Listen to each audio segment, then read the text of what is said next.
Jama'a sannu da waraka. Ni James P. Galadima. Na sha maganin nan da ina ciwon baya sosai ba, noma yakan yi wahala. Amma yanzu Allah ya yi na samu sauki. Shine abinda ina jin daɗin magani. Kuma shine taimakon da ya mun. Sa'annan kuma dama ina fama da mura. Yanzu na sami sauki.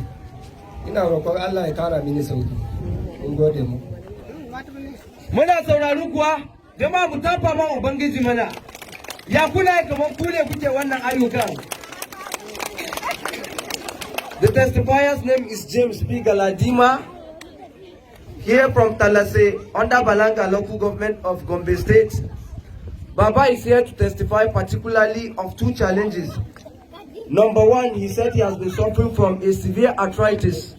Baba before cannot go to farm. According to the testifier, he find it very difficult to work on the farm as a result of the arthritis. Secondly, Baba has been suffering from cough for a very long time, but glory be to God, Baba has taken this medicine for a few days now. Baba is standing before us very strong and healthy.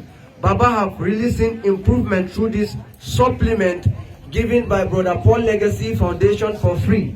Baba has come to give God the glory for this gesture that was extended to them by Brother Paul Legacy Foundation. Baba, we pray that your healing will remain permanent in the mighty name of Jesus. That challenge you've been suffering from for long, you will never see them again.